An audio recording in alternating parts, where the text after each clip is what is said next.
السلام علیکم، میں ہوں عامر خاکوانی۔ اپنے فیس بک اور یوٹیوب چینل میں آپ کا خیر مقدم۔ آپ سب لوگوں کو یوم آزادی مبارک ہو۔ حالات جیسے بھی ہوں، سیاسی طور پہ مشکل ہوں، آپ کی پارٹی اقتدار میں ہو، اپوزیشن میں ہو، لوگوں کے لیے مسائل ہوں یا چیزیں بہت بہتر پوزیشن میں آ گئی ہوں، ہمیں بہرحال اپنے ملک کے ساتھ کمٹمنٹ ہماری وہ میری بالکل کلیئر ہونی چاہیے۔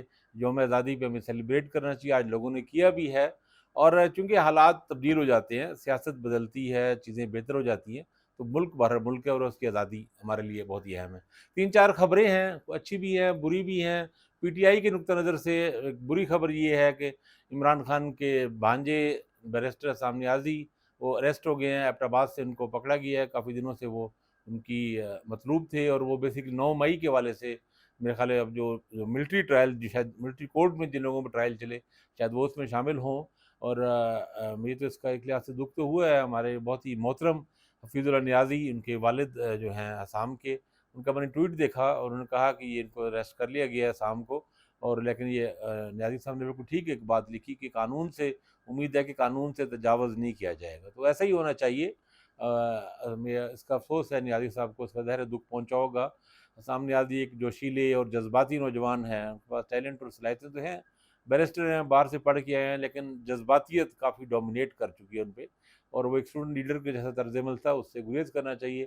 خیر امید ہے کہ وہ اپنے قانون کے تقاضوں کے مطابق جو بھی ان پہ عمل ہوگا، زیادتی نہیں ہونی چاہیے، کسی پہ ٹارچر یا کسی ساتھ یہ مسئلے نہیں ہونے چاہیے۔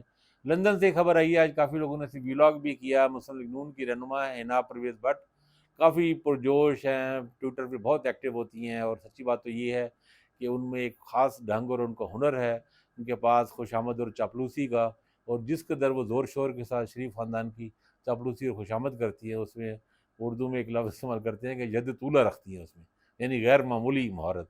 تو خیر وہ لندن وہاں گئی ہوئی ہیں اپنے بیٹے کے ساتھ، وہاں بیٹا بھی وہاں پڑھتا ہے غالباً لندن اسکول آف اکنامکس میں یا کسی بھی اور کسی بڑے ادارے میں پڑھتا ہوگا۔ تو خیر وہاں پہ پی ٹی آئی کے لوگوں نے ان کو کچھ تنگ کیا ہے، ان پہ فکرے وغیرہ کسے ہیں، اور یہ بھی رپورٹ انہوں نے کی، خود انہوں نے ٹویٹ کیا ہے کہ بوتل ادھر ہی پھینکی ہے، تو بہرحال یہ نامناسب ہے، یہ زیادتی ہے، انڈیسنٹ۔ اور خاص طور پہ جب میں نے اس کی ویڈیو کلپ دیکھا، اس میں یہ برا لگ رہا تھا، اور برا لگ رہا تھا کہ ان کا بیٹا لڑکا جو ہے وہ سب چیزیں دیکھ رہا ہے، تو یہ اس طرح کا یہ کوئی شائستہ کلچر نہیں ہے۔ پی ٹی آئی کے لوگ جو تبدیلی کے نمبردار ہیں، ان کو اس طرح کی حرکتیں نہیں کرنی چاہیے۔ یہ ویسے ہنا پرویز بٹ صاحب کو بھی تھوڑا سا کچھ بیلنس کرنا چاہیے۔ عمران خان کے خلاف اتنے زہریلے وہ کمنٹس کرتی ہیں اور گھٹیا ذاتی حملے کرتی ہیں، اور بشرا بی بی پر بھی نہیں چھوڑا انہوں نے، اور خوشامد اور چاپلوسی الگ کرتی ہیں شریف فیملی کی۔ لیکن بہرحال ہر ایک اپنا طرز عمل ہے، پارٹیوں کو، پولیٹیکل پارٹیوں کو تھوڑا سا اسپیس دینی چاہیے، اور اس طرح پرسنل لائف میں دخل نہیں دینا چاہیے۔ اچھی خبر یہ نگران وزیر اعظم نے حلف اٹھا لیا ہے، انوار اللہ کاکڑ صاحب۔ اب کیبنٹ کے حوالے سے خبریں آ رہی ہیں، ابھی کیبنٹ کا اعلان نہیں کیا گیا، لیکن جو نام آ رہے ہیں وہ کافی اچھے نام آ رہے ہیں۔ جلیل عباس جیلانی صاحب کا وزیر خارجہ کے لیے آ رہا ہے، وہ پروفیشنل ڈپلومیٹ ہیں، سیکرٹری خارجہ رہے ہیں، ایک بہت اچھا انتخاب ہوں گے وزارت خارجہ کے لیے۔ حفیظ شیخ کا وزیر خزانہ کے لیے بھی نام آئے گا۔ اس میں بھی دلچسپ بات یہ ہے کہ وزیر خزانہ حفیظ شیخ کو پہلے پی ایم لین ورابر کرٹیسائز کرتے تھے جب عمران خان کے وزیر تھے، اب حفیظ شیخ صاحب جو اگر وہ بنتے ہیں وزارت خزانہ کی ذمہ داری سنبھالتے ہیں، تو اب ان سب کا رد عمل دیکھنے کا ہوگا۔ ان کی ایک ایکسپرٹیز ہے خاص، یہ جو فاسٹ ٹریک، جو یہ جو نیشنلائزیشن ڈی نیشنلائز کی جاتی ہے، جو نجکاری کرنے کے عمل میں، اس میں ان کو مہارت ہے، اس سے زیادہ فائدہ نہیں اٹھایا گیا۔ مے بھی اس نگران حکومت کی اس پیریڈ میں کچھ اثاثوں کو، کچھ چیزوں کو پرائیویٹائز کیا جائے، تو وہ بھی ایک اور اچھا نام، کافی اچھا نام، بلکہ نیک نام اور کریڈیبل نام ہے ڈاکٹر شعیب صڈل کا۔ اب پتہ نہیں شعیب صڈل صاحب کو ان کے دوست اور ان کا کافی حلقہ ہے ان کا، وہ اسے ان کو کیا مشورہ دیتے ہیں، وہ سنبھالتے ہیں ذمہ داری یا نہیں۔ وزیر داخلہ کے لیے اگر کہا، اگر ڈاکٹر شعیب صڈل کو وزیر داخلہ بنایا جاتا ہے تو یہ بہت اچھا انتخاب ہوگا، کیونکہ وہ انٹیلیجنس کا آئی بی کے سربراہ رہ گئے ہیں، پولیس کا اور انٹیلیجنس کا ان کو وسیع تجربہ ہے، اور دہشت گردوں کے خلاف آپریشن بڑے کامیاب رہے ہیں کراچی میں خاص طور پہ۔ ذوالفقار چیمہ صاحب کے حوالے سے بھی کہا جا رہا ہے، چیمہ صاحب پی ایم ایل این سے قریب ہیں کافی، لیکن بہت کریڈیبل آدمی ہیں، اور ان لوگوں میں سے ہیں جو میرا نہیں خیال کہ کوئی سیاسی اپنے تعلق کی وجہ سے کوئی ناانصافی کر سکتے ہیں۔ اور بھی کچھ لوگوں کے نام آئے ہیں، سرفراز بگٹی کا بھی نام لیا جا رہا ہے، کچھ اور لوگوں کا بھی، کسی نے فیصل واڈا صاحب کا بھی کہا ہے۔ دیکھیں کیبنٹ جو ہوتی، کیبنٹ اصل میں یہ شو کرے گی کہ حکومت کیسی جائے گی، یعنی اگر جو نگران حکومت ہے وہ کتنا عرصہ چلے گی، یہ کیبنٹ شو کرے گی۔ کیبنٹ سے پتہ لگے گا کہ یہ پلان اگلے 4 مہینے میں 3-4 مہینے میں الیکشن کرانے کا ہے یا 6 مہینے میں ہے یا پھر سال 2 سال کا ہے۔ ابھی تک جو لوگ آ رہے ہیں یہ کافی بہتر اور اچھے نام لگ رہے ہیں، لیکن جب ظاہر اناؤنسمنٹ ہوگی ان کی وزراء کو اور ان کی کیا کیا ذمہ داریاں قلمدان دیے جاتے ہیں تب پتہ لگے گا۔ احسن بھون کا بھی میں نے سنا ہے وزیر قانون کے، احسن بھون صاحب ایک زیادہ اچھا انتخاب نہیں ہوں گے، چونکہ وہ کافی ایک ان کی ایک جانبدارانہ پوزیشن تھی پی ایم ایل این کے حوالے سے، سپریم کورٹ بار کے جو پریزیڈنٹ تھے تو بہت کھل کے آؤٹ آف دی وے جا کے وہ نون لیگ کی طرف گئے تھے۔ تو خیر اب جو چیزیں سامنے آتی ہیں وہ ان کا اندازہ ہو جائے گا کہ کیا بنتا ہے۔ ایک اور بری خبر ہے، یہ سندھ میں ایک سینئر صحافی کو مرڈر کر دیا گیا ہے، جان محمد مہر صاحب کو۔ یہ بھی ایک بری خبر ہے چونکہ پاکستانی صحافیوں کو اور صحافت کے لیے بہت برے سال رہے ہیں پچھلے 2-3 سال، لیکن سندھ میں سمجھتا ہوں یہ بہت ہی تشویشناک بات ہے، اور سندھ حکومت کی، پاکستان پیپلز پارٹی کی پرفارمنس پہ ایک بہت ہی بڑا کوسچن مارک بنتا ہے کہ انہوں نے ان کے دور میں کئی صحافی وہاں پہ مرڈر ہوئے ہیں۔ انٹیریئر میں، اندرون سندھ میں، خاص طور پہ دیہی سندھ کے علاقوں میں کافی ایسے مسائل ہوئے ہیں، حملے بھی بہت ہوئے ہیں صحافیوں پہ، مقامی رپورٹروں پہ، اور مرڈر بھی ہوئے ہیں۔ ابھی کراچی میں یہ قتل، یہ بھی ایک بڑا ایک خوفناک واقعہ ہے۔ اس پہ سول سوسائٹی کا ظاہر پروٹیسٹ چل رہا ہے، میڈیا تنظیمیں پروٹیسٹ کر رہی ہے، اور اگر اس طرح کا نشانہ بنایا جاتا رہا تو یہ بھی ظاہر ہے کوئی اچھی خبر نہیں ہے، بری خبر ہے۔